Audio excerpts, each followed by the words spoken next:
son ancien main de Brawl, Ouais. qui a bien gagné en grade. Du coup, il avait switch et était passé sur un vrai perso, mais Évidemment. forcément, maintenant que Falcon a évolué, On peut prendre l'Amérique et on peut mettre des nids et des terres et hurler. et du coup, je suis pas trop étonné. Je sais pas du tout ce que Nod pense du match-up Mario-Harmony, mais je suis pas trop étonné de ce pick parce que c'est un bon choix contre Harmony en général. Le perso rushdown qui tue super tôt. Faut juste pas se faire edgeguard parce que c'est super violent dans ce match-up. Ça, je peux comprendre, surtout vraiment éloigner surtout l'étoile le plus vite possible. Je pense que ça doit être des personnages qui doivent être le plus de facilité à ça. S'ils foncent dans le tas, souvent ils chopent les deux. Ça peut les séparer assez facilement. D'ailleurs, en parlant de séparer, Falcon qui est un des persos qui a les moyens de séparer Harmony les plus violents. Alors je vais pas trop les crier histoire de pas apprendre le match-up au joueur qui est juste à côté de moi. Mais si l'occasion se présente, je le pointerai. Donc c'est vraiment un des avantages que Falcon a par rapport à d'autres top tiers qui se démerdent bien contre Harmony. Il gère Luma assez violemment. Bah, tu vois déjà ça, sa dash attack qui est vachement utile pour ça en effet, hein, qui passe vraiment bien là-dessus. Là il est un peu acculé sur le bord malheureusement et Atis tu vois qui prend son temps, il reste bien au sol, il l'attendait. Malheureusement Nod qui a profité de la plateforme pour faire le tour et il n'y a plus d'étoiles. Petit edgeguard, plus de double saut non plus. Donc Nod qui s'est débarrassé de Luma, est-ce qu'il va réussir à bien capitaliser des jolis pourcents là? Là il attend un peu, Atis qui prend bien le tour, joli neutral up smash. Ça se glisse, hein, ça glisse tout seul, ça c'était vraiment très propre. Jouer là-dessus à l'atterrissage c'était malin. Nod qui temporise à l'edge tranquillement, qui attend voir si Atis va commit. Non, Atis attend très patiemment et il mène avec déjà 50%. Le petit backer qui tient bien, les attend un peu, cherche ce up smash. Nod qui roule bien vers l'intérieur, trouve ce grab. La roll un peu trop obvious qui va se faire punir. Pas de punition en kill. À chaque fois les potages grab de la part de Nod. J'avoue il fonce vraiment dedans, hein. J'ai été étonné d'ailleurs tout à l'heure de voir Zulu face à Pyrastak par rapport à l'étoile sur Harmony qui arrivait vraiment à punir dès la sortie du grab. L'étoile agissait instantanément. Là c'est pas ce que je retrouve dans ce match-ci. C'est souvent où Falcon arrive à sortir son grab sans que Luma ait le temps de réagir. Il est déjà loin à suivre Harmony. Et j'avoue ça n'était pas le cas tout à l'heure face à Harmony et Chic. Ça Chic, alors ouais, avec Chic il faut lancer assez parce que la throw elle-même dure assez longtemps. Et si tu décides de pummel ou d'attendre un petit peu, Luma va agir. Donc il te faut dans l'idéal un perso qui va glisser en grabant.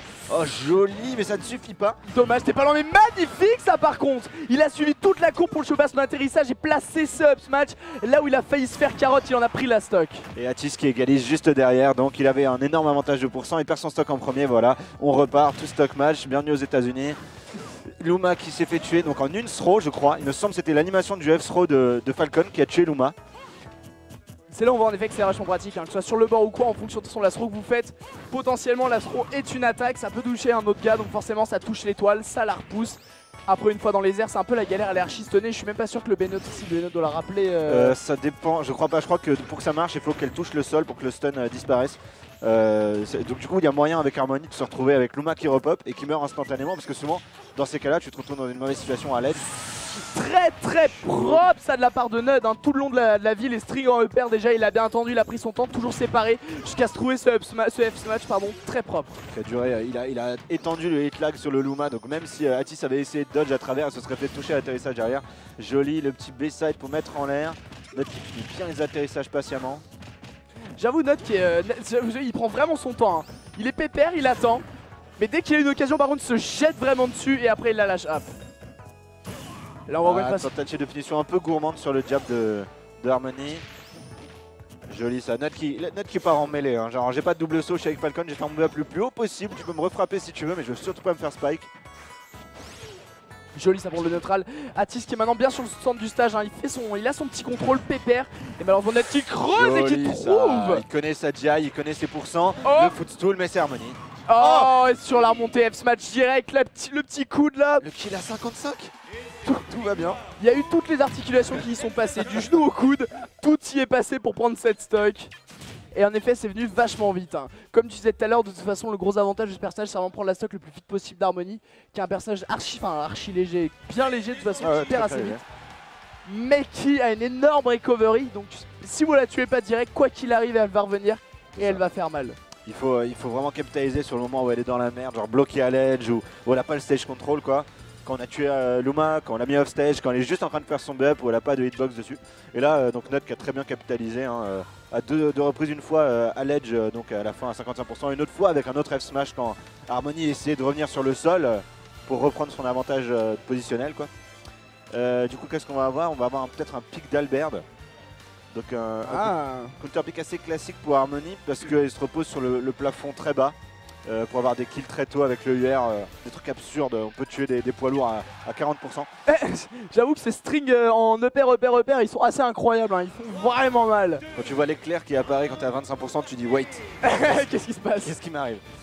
Et du coup ça part sur Battlefield, hein. Quand même un stage à plateforme qui reste quand même un bon avantage pour Harmony généralement. Je les vois souvent piquer ce stage d'Harmony. Comme ça, ils se mettent en dessous, elles peuvent harass même si le mec il est juste au-dessus de la plateforme. Ça permet pas mal de recos aussi grâce à leur up B qui leur permet de monter la plateforme du haut. Mais le temps qu'on explique ça, mauvaise DI, mais heureusement Atis qui remonte, mais pas de tech et il va réussir à remonter de justesse. Ned qui a vraiment mis pas mal de passion dans ce kill, mais malheureusement ça n'aura pas suffi vraiment à le prendre. Et là ça essaie de suivre avec la courbe jolie neutrale, hein, mais Nud il prend son temps. Atis qui a un bon stage control là, qui a acculé Nud en haut, enfin qui l'a obligé à faire tout le tour, mais finalement qui lâche un petit peu le stage pour le laisser reprendre ses aises pour ne pas risquer de se faire punir. Nud qui fait vraiment aucune attaque inutile, hein. Depuis tout à l'heure il ne tape pas, il essaie pas de taper en spaceant, c'est le premier jab que tu vois depuis tout à l'heure, vraiment il l'attend. Et dès qu'il sait qu'il a une occasion, là il y va, il tente quelque chose. Joli get up attack, il commence à varier ses options. Joli le petit T-Chill qui envoie dans la mouise, mais Atis qui remonte sans trop de problèmes. Maintenant il agresse, hein. Il n'y a plus d'étoiles, c'est le moment, il peut y aller, il peut se permettre, il va y avoir des trous dans la garde d'Harmony et il va essayer de les prendre. Là on voit il l'attend un peu, hein. Il sait quand même Harmony l'attend, c'est pas parce qu'elle a pas d'étoiles qu'elle est sans défense non plus. Et ça convient parfaitement à Atis d'ailleurs qui va rester lui-même à attendre sans rien faire en attendant que Luma revienne. Joli F-smash, double touche. Et le dair, le double dair, joli ça, joli de la part de Atis, belle présence d'esprit, il a vu que le premier dair allait pas faire le taf. Ouch. Et on réatterrit dans un F-smash, je crois que c'est le 8ème en 2 matchs. À peu près. À Nud c'est le genre de l'efficacité, hein. Il peut mettre un coude, il va mettre un coup direct. Tu veux m'atterrir dedans, mais très bien. On va pas perdre de temps. Ça rezone, donc comme au premier match, hein, très serré sur le premier stock. Ça a été à ce moment-là que Nud, on voit ce que je te disais tout à l'heure, le jab, simplement le jab qui a balancé Luma depuis le mid-stage, off-stage. Et du coup Harmony là qui est dans la position où elle doit temporiser ou garder la pression au contraire pour s'assurer que l'adversaire n'a pas profité du manque de Luma. Mais là ça se passe très bien pour Atis qui fait monter les pourcents jusqu'à 73 et qui garde Nud dans une mauvaise posture. Quand bien même sans son étoile, hein, les combos sont là et ça fait mal. Quand des fois ça même limite être mieux de pas avoir l'étoile pour faire des combos vu que les knockbacks sont moins importants vu qu'il n'y a pas les doubles. Forcément ça devrait pouvoir aider. Et en tout cas cette étoile qui disparaît aussi vite qu'elle apparaît à chaque fois, Nud se débrouille vachement bien pour ça. Donc Atis qui reste bien patient, mais dommage, il fait un dash grab au lieu d'un reverse grab tout simplement. Du coup il capitalise pas, mais joli quand même, il garde vraiment l'esprit du sang-froid quoi. Et il se laisse pas intimider même quand il a pas Luma. Et Nud il fait encore une fois tout son tour, hein. Il prend son temps. Malheureusement Atis qui l'attend bien, qui place bien ses EPR, le maintient là sur ce bord, il le coince complètement et c'est parti pour la petite pression en plein de jab. Ouais, de l'invincibilité qui est revenue parce qu'il est attendu très longtemps. Coincé de dos, c'est pas la meilleure situation mais il trouve ce jab, il n'y aura plus d'étoiles, c'est bon il l'a eu. Il attend un peu, place ce back air. Le gros back air sweet spot, Atis qui a peut-être plus de double saut mais qui remonte sans trop d'encombre. La back throw. Ça a tenté un match un peu boldy malheureusement sur la relevée note, hein. C'est pas passé suffisamment invincible. Le et smash sans Luma qui va pas tuer, pas mal de knockback mais pas suffisant sur un perso quand même lourd comme Falcon. Et la jolie grab par contre, hein, directement à l'atterrissage. Il a attendu patiemment dans le bouclier des fois qu'Atis réagisse avec l'étoile, c'est pas grave, il l'a tué au grab d'après. Joli ça, le UR sneaky avec le double saut qu'il avait gardé jusqu'en bas. Le petit multi jab qui va tuer, non, de justesse Falcon, le poids lourd, même avec toute la rage sur Luma, sur Harmony ça suffit pas. La petite dash attack qui fait mal, amené dans les airs comme ça, il la suit. Luma c'est qui arrive, qui va pouvoir suivre Atis encore une fois. Et là le jab qui peut être fatal, pelle DI par contre. La F-throw qui va pas tuer, je suis un peu surpris parce qu'il y a beaucoup de pourcents. Ok, Oh se perd l'atterrissage comme il fallait, hein. Il drop de la plateforme, se profite du coup de la portée du upper vers l'avant pour pouvoir la choper. C'était dangereux mais pas de punition de la part d'Atis qui réagit mal à la situation et c'est lui qui perd son stock. Je pense normalement Nud aurait préféré prendre le bord après et créer la situation qu'Atis avait pu créer. Malheureusement c'était pas arrivé. Là il s'est pressé un peu trop. Directement Luma qui le chope après ce grab et qui l'envoie bien loin valser. One stock match. Un match bien plus serré que le match précédent en tout cas. Il n'y a pas eu de prise du match quoi, comme ça s'est passé au match précédent. Les deux joueurs restent à égalité et du coup aucun des deux n'a vraiment réussi à imposer un stock. Quoique, au moment où je dis ça, là il y a Atis qui prend 50% là. Atis qui met toujours des bonnes phases à... Oh, beau neutral à l'atterrissage, je suis pour les multi-hits, une petite preuve là. Mais ouais, Atis qui généralement à bas pourcent arrive toujours à faire des très bonnes phases. Oh dommage ça. C'est la mauvaise DI, mais heureusement ça whiff à quelques pixels quoi. Là ça danse sur le bord, ça tâche attaque un peu sur la spot dodge de Nud. Nud coincé un peu qu'en profite, qui va jabber, qui va retirer l'étoile aussitôt apparu. Luma est apparu dans le jab pour mourir juste après, avec un temps de vie d'environ d'une frame. Nud qui attend un peu. Ah il s'y attendait, malheureusement rate ce backer. Un atterrissage pas très safe, une Nud qui part sur un deathmatch le plus greedy possible. Ça va pas tuer. Et l'étoile qui va apparaître et elle est là. On voit qu'il reprend ses distances, l'étoile qui arrête, malheureusement ça rate son jab, donc tout de suite à la fin du jab de Luma, c'est punition directe de la part de Nud. Nud qui gère bien son match-up, hein, alors que le jab de Luma est encore en cours, il a vu qu'il en est sorti. Ouh le up. Il voulait tenter de choper Harmony, mais malheureusement Artis avait vu clair dans son jeu. C'est encore une fois un Nud qui aime bien faire ce grand saut pour aller sur la top plateforme. Il sait quand c'est un peu trop proche, je pense qu'il doit mettre un peu de temps avant d'arriver. Ça lui permet du coup de bien faire le tour et quand bien même Atis se déplacerait, faire un double saut ou autre pour pouvoir repartir derrière. Très très propre de la part de Nud. Il tente de placer un B-side sneaky dans un des sauts d'Harmony, mais Atis était bien présent, il a mis un back air dedans. C'était tenu de dos pour pouvoir justement faire face à cette situation. Là il attend un peu, prend ses distances, hein, ça roule beaucoup vers l'extérieur, ça multi-jab, il est derrière le dance match. Malheureusement trouve un bouclier, le side B aussi. Le Luma qui se trouvait juste là, ça aurait pu être un drame, mais il était encore en stun je crois. Nud qui attend patiemment, le petit F-tilt, Pépère, il est plus passé derrière. Feinter un peu Atis en faisant monter la pression juste en attendant. Il prend ce bord un peu trop tard malheureusement. Il attend toujours, trouve ce grab left throw. Qui tue pas mais de justesse, il va falloir que Atis fasse gaffe à pas rester trop longtemps en shield parce que maintenant il y a des pourcents tellement énormes que certaines des throws de Falcon vont tuer. Le ça jab fait mal, qui va ça. pas tuer. Le jab de Luma, donc celui qui a du knockback même sans le multi-hit. Oh Là, le fer à l'atterrissage et ça permet à Luma de caser un coup. Le fer aurait jamais tué, par contre le coup de Luma oui. Le coup de Luma qui s'est glissé carrément. Alors que Nud avait bien lu la trajectoire, en plus il était là à l'atterrissage prêt pour faire son up smash. Ouais, bien pour le choper là. Il s'attendait peut-être à une dodge ou à une option qu'il aurait pu punir facilement, mais là c'est lui qui s'est fait avoir dans l'animation de sa dash. Bien joué de la part d'Atis. En même temps, personnage relativement violent, Harmony, c'est ça. Hein.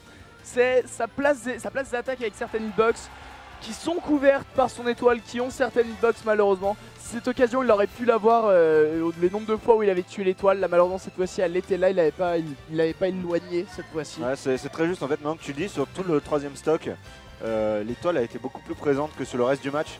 On l'a vu qu'il se faisait balayer genre par des jabs dans les deux premiers stocks et au début du troisième stock très facilement. Et c'était pratiquement que du Falcon contre Harmony sans Luma.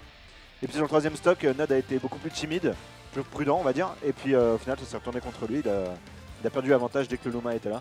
Bah, il a eu un moment une petite occasion qui malheureusement il a pas grouté, je pense qu'il attend, il a été un peu surpris à ce moment là. Où à un moment il a double jab Harmony pour choper le grab, à ce moment là l'étoile est apparue, il a pu mettre le troisième jab, malheureusement du coup il avait input le grab et Atis de toute façon avait déjà jumpé de loin. À ce moment là peut-être il aurait pu la tuer et prendre cet avantage du coup et prendre ce match, mais ça ne fait rien. On va sur traversée de Lilat maintenant. Jolie petite phase de Atis qui atterrit avec juste le petit hit du Luma pour dash grab derrière. Un peu comme... Oh Ouh le nid avec la DI. Mais heureusement, il remonte le vers spike. J'ai bien cru qu'on allait voir la fin du stock de Atis à cause de Lilat. Ça aurait été triste. Ça sort du multi-jab. Ah malheureusement ça rate ce grab, ce match, ça m'a une roulade qui n'est pas venue. L'approche en Falcon Kick. Tant qu'à faire, faisons gras. Ça reste bien dans le shield ça par contre. Hein. Ça whiff pas mal les punitions, surtout du côté de Atis. Aussi de la part de Nud, mais quand même il reste bien prudent. Donc par derrière il se fait pas trop punir lui-même. Voilà pour ce genre de situation où Atis est un poil en retard et au final c'est Nud qui a la chope. Alors que c'est lui qui avait fait un truc punissable. Le passe bien, il attend et il punit. Tranquillement, Nud prend son temps. De même pour Atis qui redescend très tranquillement à l'edge, qui prend pas de risque. Il se dit j'ai pas Luma, je vais pas essayer de trade ou quoi, je vais juste retourner à l'edge. Et maintenant qu'il a Luma, il va passer par au-dessus et reprendre le stage control. La Nud qui attend un burst, il va passer, non! Et le fail input, le stick lord, il fait un B-side au lieu de vouloir faire un B-up orienté vers l'avant. Et du coup il se retrouve avec un stock de retard alors qu'il avait un énorme avantage. Il a plus qu'à remonter tout ce qu'il avait... Il a plus qu'à remonter de toute façon, tout simplement, hein. Il est sur son counter pick, tout est possible. Il va falloir que Nud reste bien patient, voilà c'est exactement ce qu'il fait, il fonce, dash shield pour grab et lancer Harmony off stage, mais pas de punition de cette mauvaise situation et au final c'est encore une fois le B-side qui trade avec le coup de Luma qui se trouvait derrière Harmony et du coup Harmony s'en trouve protégé. Nod qui commence à perdre patience, on l'a vu faire plusieurs smash, un B-side, et au final il a pris 26% sans trop en mettre sur Harmony. Ça, on voit qu'on s'attachait un peu à droite à gauche. Je sais pas s'il peut faire quelque chose avec cette dash ou autre. Joli de la part de Atis qui a lâché le shield pour pouvoir perfect shield derrière. C'était soit du réflexe, soit carrément prévu, mais en tout cas ça allait donner une belle punition derrière. Et le petit tonnerre qui passe, joli, le ça. dernier sur spot, ouais, qui va spike Falcon. Atis qui joue à fond sur la force d'Harmony qui est simplement zonée, quoi. Attendre les approches de l'autre, punir avec des shield grab, avec les hitbox disjointes qu'elle possède, et joli Nod qui clôt l'écart d'un stock, mais est-ce que ça va suffire? Très très bonne question. Après un gimp et un suicide, ça va être un peu compliqué. Enfin, un gimp, je pense qu'il y a quand même des bons pourcents. Mais en tout cas, pas ceux qui avaient Atis là sur cette première stock. Déjà plus d'étoiles. Là, j'ai l'impression qu'il met beaucoup plus la pression. Ça, c'est un bon début. Voilà, il faut essayer de maintenir la pression sur Harmony, surtout maintenant qu'elle a plus d'étoiles. Mais Nod qui reste un peu patient. Joli dash attack. Est-ce qu'il a placé d'autres choses derrière? Non. Encore une fois, l'atterrissage sneaky avec le début du frontaire, quoi, le petit multi qui passe sous la garde. Atis, il aime bien ça. Hein. Depuis tout à l'heure, il en fait. Oh, on avait failli voir un shield break. Le bouclier disparaissait sous nos yeux. C'était incroyable. Premier UR, deuxième UR, mais pas de frame trap derrière. C'est lui qui va se faire punir. Souvent, ce double jab et un grab qui vient derrière, mais malheureusement, le grab rarement ne passe après ce double jab depuis tout à l'heure de la part de Nod, ce qui est un peu dommage. Je pense que c'est en partie dû au fait qu'Harmony est super floaty. Et donc forcément, ça va être plus facile pour elle de double jump out. Petit fer un peu risqué, va se retrouver dans une mauvaise posture. Petite jolie finition. Moi je m'attendais à un dernier. Un truc safe, il est juste en dessous de moi. Mais là il fait le neutral air reverse qui va frapper et renvoyer Nod off stage. Là le grab qui passe pour le moment. Si Nod doit remonter, de toute façon c'est maintenant. Il va vraiment falloir qu'il retire la stock le plus vite possible. Parce que l'écart va continuer à creuser, mais c'est F-smash. Bien joué, qui couvre la moitié du stage. À peu près. Avec celui d'Harmony, celui de Luma, ça frappe off stage, ça frappe derrière, c'est ce qui vient de se passer. Complètement, j'avoue que ça a complètement couvert la roulade. Hein. C'était une get-up, je pense que... Ouais, c'était une get-up, ça tradait avec l'étoile. C'était une relevée normale, ça se prenait l'étoile. C'était une roulade, ça a tapé en reverse. Et si c'était un saut, ça aurait pu peut-être se prendre le F-smash de Luma qui a une grosse hitbox, même verticale.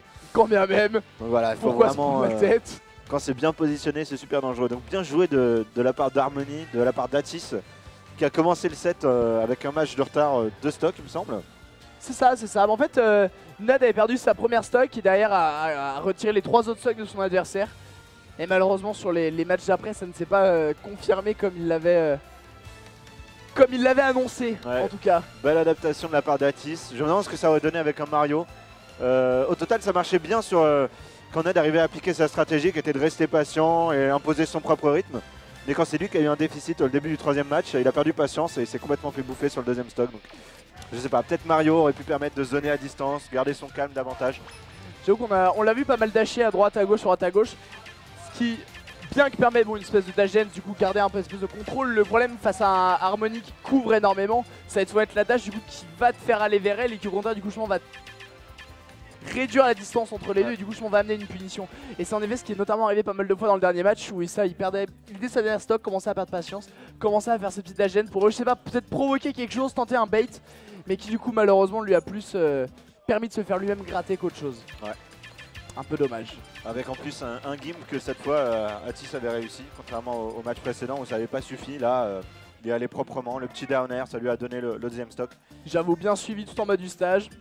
Allez. T'avais fait un suicide à la stock d'avant, c'est dommage, j'ai pas de pitié. Maintenant on va remonter ça. Alors sur notre gauche, je reconnais Elexiao, donc qui a été l'un des top brawls sur la fin du jeu et même qui sur la fin du jeu, disons-le, était le meilleur joueur français, qui battait Léon, qui battait Glutonix, s'était imposé sur toute la fin du jeu. Je pense de toute façon qu'on peut même dire et même l'annoncer comme étant un des meilleurs joueurs sur Smash 4 également. Je veux dire, à tous les tournois auxquels il va, il se place toujours excessivement bien. Là, je suis étonné de voir. Ouais. Là, je suis étonné de voir Greninja, d'ailleurs, j'avoue de sa part. C'est la première fois que je vois sortir Greninja. Alors Greninja DX, moi je l'ai vu en session un petit peu. Oh, et Timon. Je m'étais dit, ce perso est au point. On va voir s'il va essayer de le sortir en tournoi, voir s'il va vraiment laisser dans un contexte où il y a de la thune derrière. Et donc je suis plutôt content de le voir parce que donc, pour l'avoir affronté, j'ai vraiment trouvé au point ce Greninja qui donc tout le monde dit, ouais, il a été nerfé, c'est un pauvre petit middle maintenant. Bah écoute, avec des jolis frame traps et des jolis reads, tout est possible. On va voir ce que ça donne. Et du coup, bon, Ninzu, j'avoue, je ne connais absolument pas. Donc moi non plus. Le visage me parle, il a déjà dû faire d'autres tournois. Mais en tout cas, du coup, un petit Sonic assez dynamique quand même, qui bouge bien pour le moment. Un petit avantage de pourcent, ça veut pas dire grand chose évidemment avec aussi peu de pourcents, mais il y a quand même déjà 30 secondes sur le match. On va voir jusqu'où ça va aller, c'est très possible avec deux persos. Un perso qui n'a pas vraiment d'approche à part les rides qui est Greninja et un perso qui est fait simplement pour punir l'autre comme Sonic. On va voir vers quelle dynamique de match les deux joueurs vont se lancer. C'est pas mal ce COB par contre qui a pas d'esquiver directement le up smash. Je suis pas sûr qu'il avait une attaque qui aurait pu trade ou aller aussi suffisamment vite pour pouvoir esquiver ça. Parce que ouais, Elixir, on avait l'habitude de le voir avec son Pac-Man généralement. Alors les deux persos d'ailleurs qui ont une similarité un peu triste et qui ont tous les deux un grab super lent. Si t'as la ride, bah y a pas de problème, hein. Tu vas avoir ton grab, tu vas avoir des jolis rewards même dessus si tu joues Greninja. Mais tu as rien pour un shield grab en gros. La tristesse. En tout cas là pour le moment Sonic qui prend toujours bien ses distances, qui fait le puck, reprend ses distances. C'est difficile, hein. Bien joué quand même de la part de Ninzu qui se garde toujours juste à distance. Et voilà finalement première punition en dash grab, UR, les frame traps d'Elexao qui whip à cause de la plateforme qui avance. Si ça avait été une plateforme statique, il aurait placé ce U-Smash. Bien sûr il faut prendre ça en compte, hein. C'est pas une excuse, au contraire, il aurait pu adapter son combo. Donc ici Elex qui met une petite pression avec les aérios, qui va être encore vivant. Joli le petit tremplin, ça va juste maintenir un tout petit peu, juste faire quelques pourcentages au moment de tirer la distance. Là c'est F-Throw qui risque de faire mal. Et qui va tuer, ouais, qui a un kill move à très haut pourcent aussi près de l'edge. Et qui envoie vers le haut, ouais. Enfin qui envoie dans la diagonale. Donc selon ta DI, tu peux t'arnaquer toi-même. C'est ce qui vient de se passer. La tristesse. En tout cas du Elixir qui part avec un léger retard sur ce début de match. Et là donc c'est vraiment pas la situation où Greninja a envie de se trouver parce que donc c'est pas un perso fait pour l'approche. Mais joli ça, le neutralaire sur spot, tout dash U smash qui va lui donner un kill à genre 90 avant le neutralaire. Donc vraiment belle présence d'esprit et joli combo.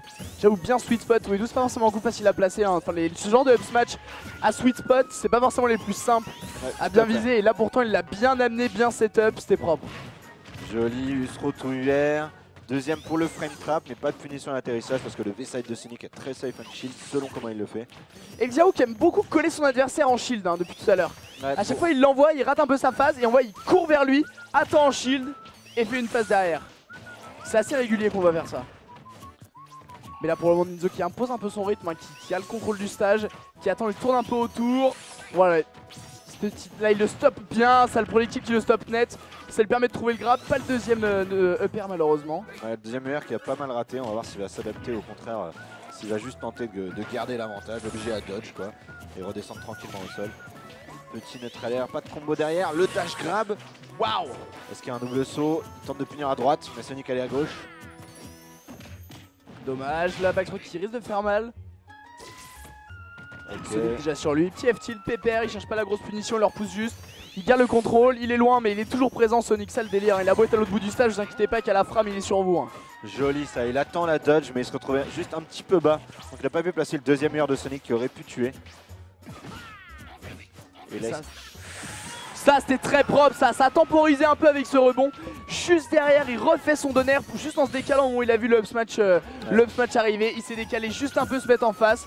T'as plus de lag que moi Coco, prends-toi mon F-Smash, allez c'est parti, je reprends l'avantage. Ninzu qui avait essayé de lire un deuxième downer on shield, mais LS qui a quand même réfléchi avant de le bourrer et qui s'est dit attends, je sais que tu connais cette façon. Et le kill up de Sonic. Et ça taunte derrière, le disrespect total, trampoline to taunt, one stock match. Est-ce qu'Alex va garder son calme ou est-ce qu'au contraire il va se laisser gagner par l'horrible impression qu'on ressent quand on joue contre un Sonic compétent qui arrive à te garder à distance, qui est celle que c'est impossible de combler le retard, mais pour l'instant Alex qui se démerde bien, qui reprend l'avantage.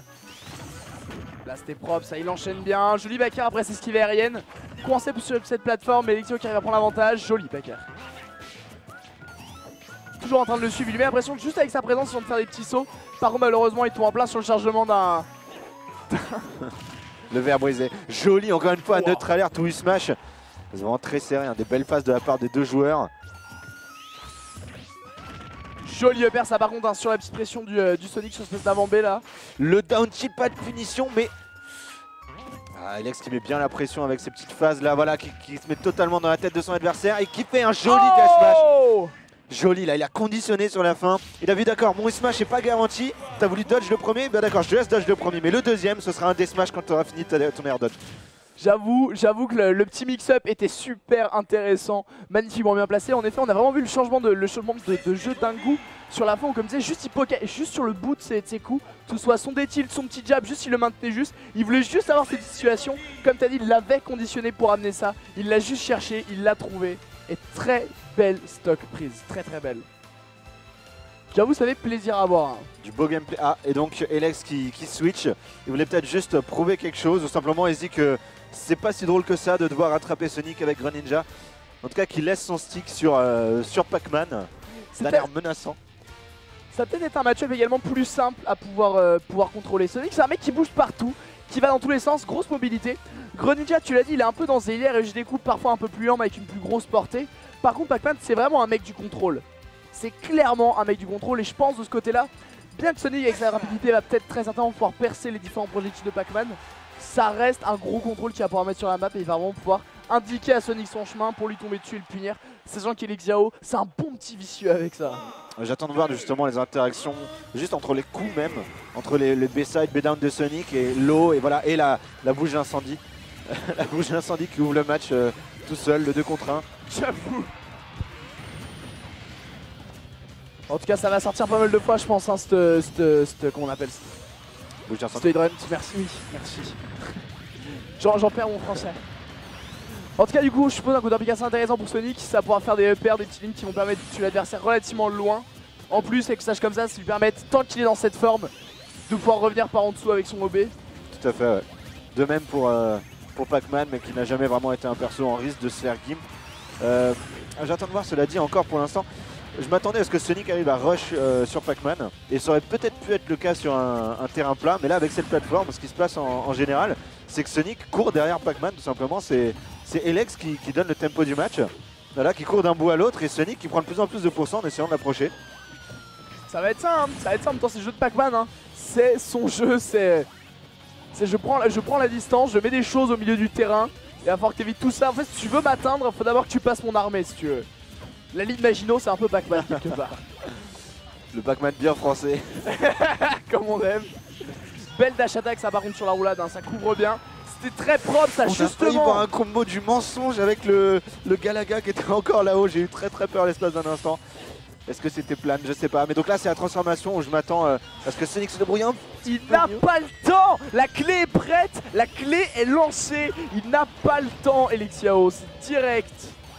La pomme qui est un bon kill move à ne pas sous-estimer. La bouche incendie. Un stage plutôt legit. Mais mérite sa place en tournoi. Merci. Le counter pick legit. Je suis très content de ce qui vient de se passer. On est d'accord, hein, on est d'accord. Magnifique stage, ne trop possible. C'était très bien joué de la part de Ninzu. Il pouvait pas tech. Donc on repart. Avantage. Il prend l'avantage en effet du coup. Mais bon, pas tant que ça. Et il court dans la bouche d'incendie en voulant rester tellement safe, en voulant s'écarter de la clé pour avoir le temps de la shield. Il se retrouve à dash dans le Fire Hydrant qui donc met à égalité. Je pense qu'il était un peu surpris, je pense qu'il ne s'attendait pas non plus à cette trajectoire. La trajectoire en plus de la bouche d'incendie qui change en fonction du coup qu'il la projette. Ouais, je pense que Sonic a pu être un peu surpris là-dessus. Au final, il aurait pu courir, passer en dessous. Mais bon, dans le doute, on préfère s'éloigner, mettre son shield et malheureusement il s'est fait rattraper, il s'est fait écraser par ça. En tout cas, il est Xiao qui prend clairement l'avantage et qui réimpose son mur. Joli, ça il exploite bien le stage, il sait la trajectoire de son Galaga. Oh là là là là. Fracasse complètement la bouche d'incendie avec le Galaga en Z-drop et il gagne tellement de stage control et d'armes avec ça. Donc je disais, il maîtrise bien son jeu, hein, il lance le Galaga sur la plateforme juste au-dessus pour pouvoir le ramasser instantanément. Et ça lui donne un projectile de corps à corps facilement. Hashtag qui passe bien le OP, ça lui reprend ses distances, il est sur la plateforme, ça force Sonic à devoir faire son avant-move pour justement faire son saut et aller le chercher derrière. Lui, ça lui prend le temps de pouvoir chercher son petit truc. La clé est prête, la bouche à incendie est prête, tout est setup. L'armée, ça coupe la plateforme du dessus, ça coupe la plateforme d'en dessous. Il y en a partout. Les joueurs français qui sont, surtout parisiens, qui sont pas vraiment connus pour leur maîtrise des counter picks, mais soit Elex s'est entraîné discrètement, soit il s'est juste adapté très vite. Et on voit qu'il utilise bien Pac-Man sur ce stage, il trouve beaucoup d'options à la fois. J'avoue, je sais pas si c'était forcément un stage sur lequel il jouait sur Brawl initialement. Ah, c'était un bon CP de ses persos dessus, donc de ce point de vue là, avec les persos qu'il avait dessus, ça il connaissait. Mais sur ce jeu, donc je suis pas sûr. N'empêche qu'il s'adapte bien, même si Ninzu est en train de combler l'écart et qu'il a volé le fruit de Pac-Man. Je préfère le lui rendre. et reprendre le match comme ça se passait jusque là. On va voir s'il arrive à reprendre l'avantage. Là ça se fait pousser, ça lui permet d'avoir sa petite clé, ça y est. Une petite bouchée incendie qui a juste poussé Sonic le temps qu'il fallait pour avoir une petite clé. Malheureusement une clé balancée dans le vide, Sonic en profite sur ce coup dans le bouclier, ça rate le grab. V-neutre dans le B-up, je ne sais pas trop ce qui se passe. Tentative de V-neutre, si ça passe, on va réessayer. Et c'est une bonne option en général. La clé est prête, Pépère, les reprend ses distances, hein. Chaque attaque RN de Pac-Man c'est généralement en prend ses distances, en couvrant les potentielles approches du Sonic. La pomme c'était bien tenté, en plus bien sur la top plateforme, bien en descente comme ça. Un objet bien lourd qui fait bien mal. Footstool, non pas de tech chase, mais il a tenté, hein. Il a couvert une des deux options. Ça aurait pu en couvrir davantage s'il avait un peu... Elex qui est traumatisé, qui fait une spell dodge à l'approche du canon. Mais cette fois il perd pas son stock. Est-ce que c'est lui qui va prendre le stock de son adversaire en premier pour ce deuxième stock de ce deuxième match? Ou pas, peut-être pas. Ninzu qui est là en tout cas, qui est bien présent, hein, qui tourne son adversaire comme il faut, ça suffira pas à tuer la bouche incendie. Le moindre coup, oui, il passe derrière avec ce petit jet d'eau. Super wave dash de Pac-Man. Et là, la kill move là. La pomme qui a l'air de rien, qui rebondit tranquillement et puis qui t'éclate le crâne à 20%. Là ça se tourne un peu autour, ça se cherche. Ninzu qui essaie de rester collé, malheureusement prend ses distances. On sent qu'il est pas à l'aise dans ce match-up. Hein. Je le sens pas à l'aise. Je le sens pas à l'aise, mais n'empêche qu'il garde bien l'écart suffisamment serré. Là je pense que c'est encore jouable s'il arrive à s'adapter ou à capitaliser. Parce que là pour l'instant, pour la plupart de ces phases, on a vu des coups d'un côté, des coups, voilà, genre il n'y a pas eu de gros follow-up et joli ça finalement et finit l'atterrissage d'Elex depuis l'edge qui était récurrent. Alors du coup on se retrouve encore dans une situation de one stock match comme le match précédent. Un match, vraiment un set archi tendu mine de rien. Hein. Que ce soit du premier match ou le second, c'est archi tendu entre les deux. Ouais, c'est le stage CP de Ninzu, mais c'est le personnage CP de Elex. Et on retrouve la même dynamique qu'au premier match, au final c'est très serré. Petit triple jab qui passe bien, le petit Galaga qui stop, il le récupère, il le drop, dommage qu'il soit tombé sur la plateforme, je pense pas que ce soit le but premier. Et là ça se fait récupérer avec ce upper. Au final ça a couvert pas mal d'options, Elex qui a puni une roll avec la dash attack vers l'intérieur alors que Sonic à ce moment là se trouvait pas du tout ici. Simplement il avait lu où Sonic allait essayer d'aller pour échapper à la pression, joli double back air. Et le drone malheureusement un poil à côté. Et il était déjà là pour le neutral si jamais il avait touché. Hein. Il était déjà présent, prêt à pouvoir enchaîner. Malheureusement il avait vraiment raté d'un rien. Là c'est bien, c'est la part de Ninzu qui se cache sous le stage, se faisant protéger du coup pour la bouche incendie, revenant après avec ce Tobé. On a vu l'avantage du grab de Pac-Man sur les autres. Il est très lent c'est vrai, mais les frames de grab sont très longs comme dans un TCR grab genre ZSS. Il a pu punir une remontée de l'edge de Sonic. Et là ça tente de mettre la pression, je pense qu'il va en finir le plus vite possible mais ça ne passera pas. Le D-up qui se fait pas punir, ça aurait pu être une bonne occasion. Il remonte Pépère, hein. Ninzu qui s'est découvert un peu sur le sol, la pomme qui fait mal. Il n'y a pas de rage sur le Pac-Man, sinon ça aurait fait l'affaire et c'est vraiment pas passionnant de tuer. Et la clé est présente, ça peut être la fin d'un stock à n'importe quel moment. Joli, comme ici, tu cours au loin, je te rattrape. Le moment du set où Elex se met à courir derrière son adversaire et pas l'inverse, il va placer la clé et prendre donc ce set 2-0. Bien joué à Ninzu donc. On l'a pas reconnu mais il nous a fait vraiment une belle démonstration, un match très serré contre Elex sur les deux. J'avoue un bon Sonic, ça fait plaisir, hein, ça fait plaisir. Je sais qu'Yoren joue un peu Sonic en second. Après je connais pas forcément de Sonic en France, je dois avouer. On a un joueur donc Satampu qui joue pas mal de Smash, voilà. Évidemment. Mais moins présent sur Smash 4 que sur les autres, du coup je sais pas si on peut le citer comme une grosse menace sur Smash 4, sachant que lui-même dit qu'il le pratique moins que les autres. En tout cas donc comme tu disais Yoren peut-être, on va voir si lui va se décider à le sortir aujourd'hui en tournoi, tout comme Elex a sorti un Gros Ninja. Il est passé un peu plus tôt avec sa chic, j'ai pas vu son Sonic je dois avouer. Donc à voir. En tout cas donc bien joué à Ninzu, jolie démonstration. Et au final donc le tempo du match ça a bien été Pac-Man qui fuit et Sonic qui court derrière avec difficulté et pas un rush down comme on aurait pu s'y attendre. Malheureusement en plus à chaque fois que Sonic prenait ses distances, généralement c'était justement la punition parce que il prenait ses distances. Pac-Man lui il était bien, justement il a pu poser son rythme entre du coup sa bouche incendie, son machin. On l'a vu, il a voulu prendre ses distances à la fin, pouvoir changer un avant B ou un bas B ou quoi pour essayer de les récupérer derrière, sauf qu'il avait la clé pour couvrir justement toute cette espèce de prise de distance, ce petit jeu. Du coup, malheureusement pour Ninzu, Pac-Man a vraiment trop d'armes pour couvrir cette prise de distance et ces moments de déplacement. pour malheureusement que sa haute mobilité soit véritablement un danger bien plus important en tout cas face à d'autres persos. Et puis le CP n'a pas vraiment fonctionné en sa faveur. Pas tellement en faveur de Alexiao non plus, mais il a quand même imposé à certains moments une grosse pression avec les projectiles sur les deux plateformes à la fois, ou au contraire échapper à celle de Sonic en se cachant sur une plateforme en faisant le tour par le haut, ce qu'il n'aurait pas pu faire sur un stage comme DF. Au final, ça n'a pas avantagé Ninzu, donc ça a été bien le problème. Le CP normalement est censé faire ça. Je pense qu'au final, en fait, si tu prends d'autres stages, généralement Destination Finale, je pense que ça va être le pire pour Pac-Man. Enfin, tu dois jouer contre Pac-Man, je veux dire. Parce qu'il pose son mur et t'as le mur quoi qu'il arrive, il va falloir sauter au-dessus. Là, le fait qu'il y ait ces deux plateformes relativement proches, je pense qu'il a cherché quand même justement à avoir cette espèce de petit... Enfin ça va être juste le jeu de plateforme, de pouvoir déplacement, de petites courses qui est, si jamais je suis bloqué à un endroit, je peux quand même sauter, vite avoir un sol pour vite courir. Là où sur Smashville ça va se décaler d'un point à un autre, là où sur Battlefield nos plateformes, c'est juste des petites plateformes qui vont genre ok tu marches un peu mais va avoir sauté. Là il avait quand même je pense les deux bouts à l'un comme l'autre, et c'est souvent on voit les Sonic à un bord du terrain, à attendre une erreur, à foncer, faire son petit combo, retourner vers le bord et ce genre de choses. Je pense que c'est ça qu'il cherchait et je pense malheureusement, il s'attendait peut-être à un Greninja sur ce deuxième match et il s'est fait surprendre par un Pac-Man. Ce qui est une possibilité. En vérité, j'avoue que je ne saurais pas avoir de mauvais stages à Pac-Man. Si je pense tout ce qui est les Lilat, les stages à 3 plateformes. C'est ça, en général les stages avec plateforme qui vont gêner son jeu de bouge incendie. Ça lui offre une option en moins pour punir le mec au sol. L'autre a besoin de moins faire attention à ce projectile là.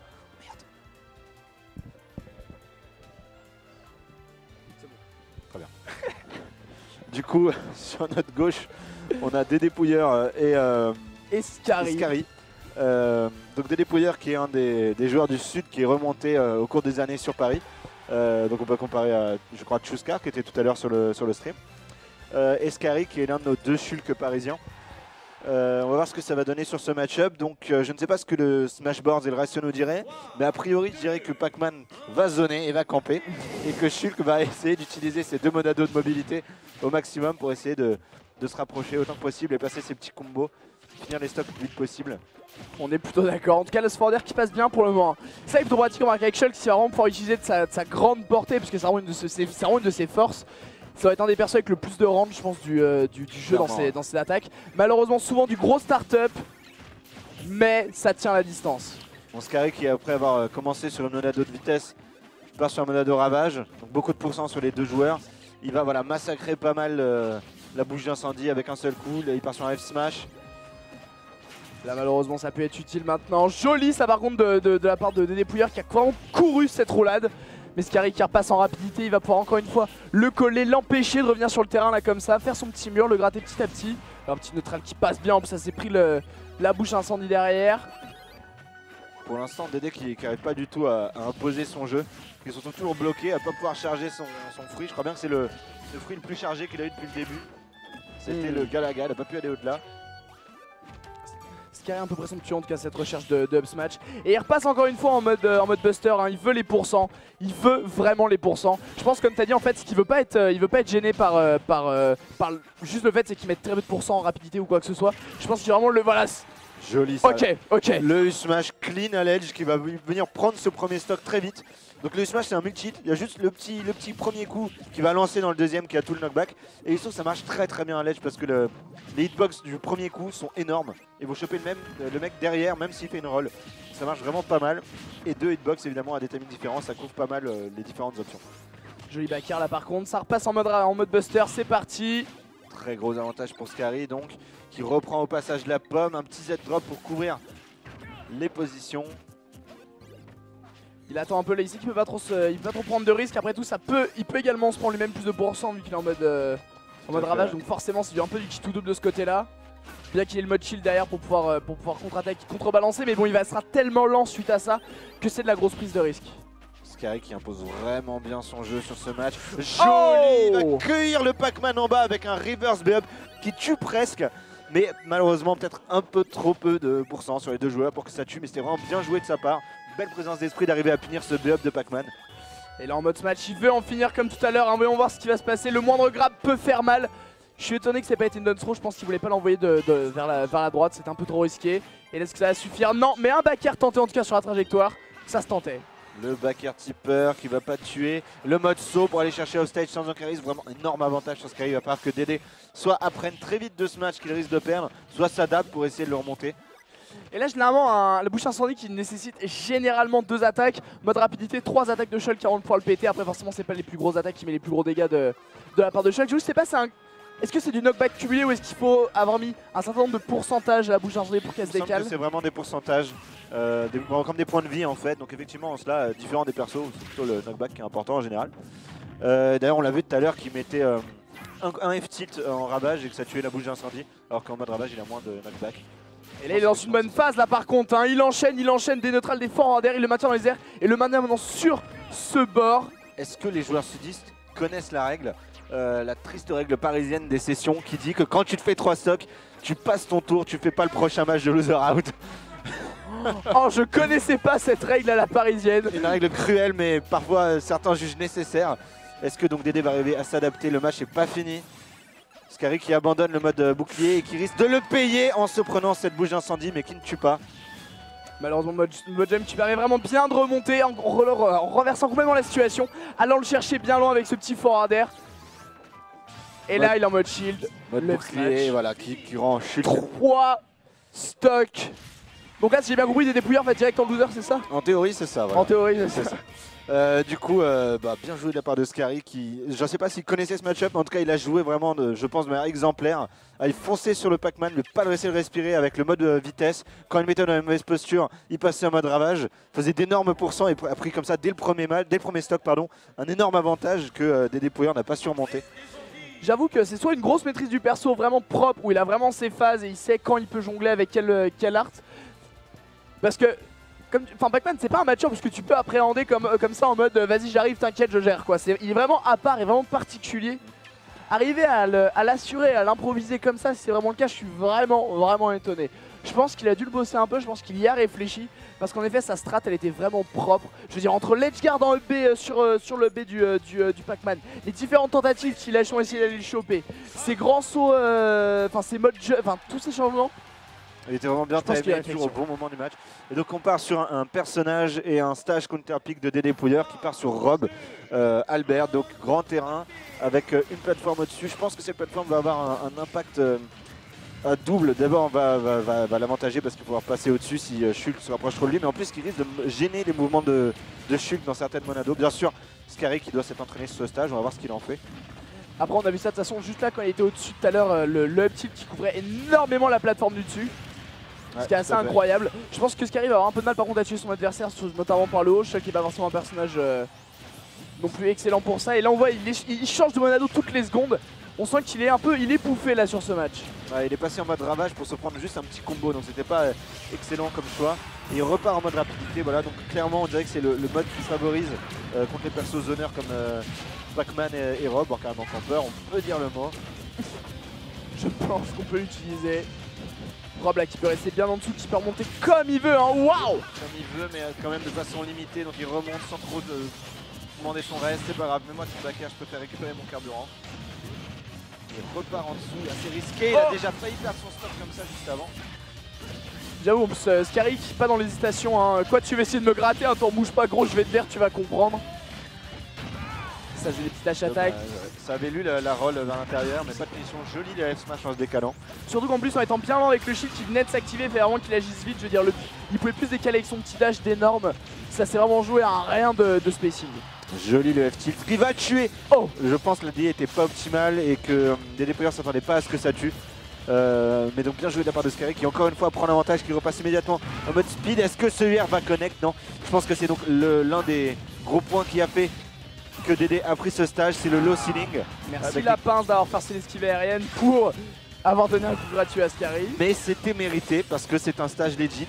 Donc en te le répétant assez fort, je suis sûr que tu arriveras à t'en convaincre. Je vais essayer, je suis sûr que je vais essayer. Donc on repart, joli avantage de l'utilt entière qui couvre juste la moitié du stage. Quoi. Et du coup il a tenté le kill vraiment par le haut mine de rien. En même temps normal, là ce Sandachi ça risque d'être compliqué de pouvoir le tuer, même s'il l'amène dans les airs, belle DI, en plus ça se prendra pas un upper gratuit derrière. Il sort à peine de l'écran. Là il passe en rapidité, je pense qu'il va gratter les pourcentages avant de perdre sa vie. Le B-up qui va remonter, on a vu Scary qui est descendu très bas, je pense non seulement pour éviter les attaques de Dédé, mais aussi pour pouvoir placer Un B par derrière, le Istro qui va pas tuer, vraiment bien joué de la part de Skary. Je me rappelle déjà au dernier tournoi où je l'ai vu, contre un autre perso campeur, contre le villageois de Volia, où on l'avait vu vraiment très bien jouer avec la Monado de shield et ils vont conserver ses stocks super longtemps. Et donc là on le revoit, il passe en saut, il passe en shield, il passe en jump, il passe en shield et finalement il va perdre son stock à 190%.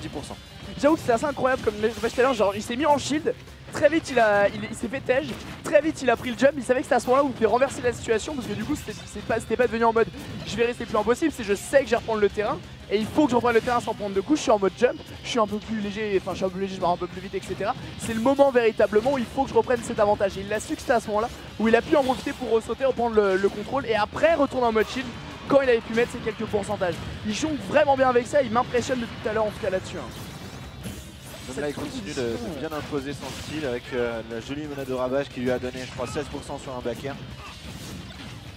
Ici donc Dédé qui clôt quand même un petit peu l'écart, qui fait payer à Skary ses approches et voilà qui arrive à gratter près de 25% depuis tout à l'heure à mesure qu'on parle, juste à bloquer les approches de chute qui restent en Monado de vitesse mais sans pouvoir vraiment utiliser plein potentiel. Et finalement il met Rob dehors, il va pouvoir tenter un edge guard. Skary veut en finir. Le mode flash qui sort et non ça ne se fera pas grabber, c'est lui qui sait le grabber mais la dance qui est fatale. Forcément pas stock. En plus avec de la rage. Là ça prend un peu les distances, elle coince au-dessus avec tous ses petits up tilt comme il faut. Ça maintient la distance avec son back air. En plus c'est qu'il n'est pas suffisamment forcément rapide, s'il type bien un back air. J'ai pas l'impression que Rob puisse vraiment foncer dessus pour pouvoir punir le lag à l'atterrissage. Spacer à fond c'est vraiment un outil impressionnant. Je pense que c'est le coup, en tout cas l'aérial ça c'est sûr qu'il y a le plus de range du jeu. Le first hit B-up seulement, et ici il va être plus léger, donc une position très dangereuse. Peut-être même qu'une Usro avec la plateforme aurait pu tuer, je ne sais pas, mais... Après légèrement plus petit, je me demande si ça l'aide pas un peu à pouvoir déis. Ça c'est sûr, il gagne en mobilité aérienne, ce qui fait que c'est peut-être pour ça qu'il s'est pas pris le UR derrière. Donc personnellement j'aurais opté pour une Usro. Mais malgré tout Dédé qui a pas mal clos l'écart qui s'était imposé au début du match. J'avoue Skary se retrouve en mode shield alors qu'il avait mis... Oh et le UR qui va tuer, je suis assez surpris, je dois avouer que ça ait tué. À 120%, 130% alors qu'il n'y avait pas de rage sur le Rob. Mais c'est parfait pour Dédé, donc il reprend un petit peu le rythme du match et qui va pouvoir essayer avec un petit combo à bas pourcent d'égaliser. Mais Skary qui leur pousse, un kill leur pousse. Tente le OB jusqu'au bout, ça ne passera pas. Là il prend un peu ses distances, le blaster c'est pas grave, il est en mode jump, ça lui permet de bien d'éviter tous les projectiles passés bien au-dessus, reprendre sa position s'il a envie de reprendre sa position, ça lui permet de pouvoir zoner un peu, enfin scouter un peu, genre voir ce que va faire l'adversaire, agir après, mais pour finalement attendre et récupérer sa rapidité. Mais le dépouilleur tourne bien et il arrive à le gratter dès qu'il fait une approche comme toujours, comme tout à l'heure. C'est bien adapté aux approches de Skary, on va voir jusqu'où ça va aller, est-ce que ça va aller jusqu'à la fin du match. Oh dommage, il lit une roll vers l'intérieur mais avec une option... dash enfin jump UR, c'était peut-être un jump comme ça du smash raté. En tout cas Skary qui en a marre, qui passe en mode ravage, il veut les pourcentages maintenant, tu es au-dessus, un up tilt, un deuxième. Troisième tilt avec le first hit, le quatrième, vraiment Dédé qui essaye d'atterrir à l'intérieur de ce stage mais qu'il a payé très cher avec près de 50%. Il a le moindre gras peut faire mal, ouh le up B c'était pas trop mal, c'est bien tenté, malheureusement c'est pas passé du deuxième coup. Ce up B qui a tendance à whiff quand il y a beaucoup de rage et quand il y a le mode smash en cours parce que évidemment le coup du launcher, le premier coup du B-up va lancer dans des positions un petit peu plus difficiles à connect. Et encore une fois le reverse B-up de Shulk. Skary qui à chaque match nous montre que c'est un outil très dangereux, bien joué de sa part. Magnifique là pour le coup, hein. Il a complètement, il était off stage, changement de Monado, il est passé en mode jump, il a jumpé, il s'est calé sous le stage, il a vu Rob qui s'est placé direct. Ok Coco, fallait pas te mettre là. En plus un bon up B en jump tout de suite ça couvre beaucoup plus que n'importe quel autre Monado du coup forcément. Plus de portée verticale. Ça chope, ça détruit très propre de la part de Skary. Donc un perso ou un CP qui a bien marché pour Dédé, hein, c'était beaucoup plus serré qu'au premier match.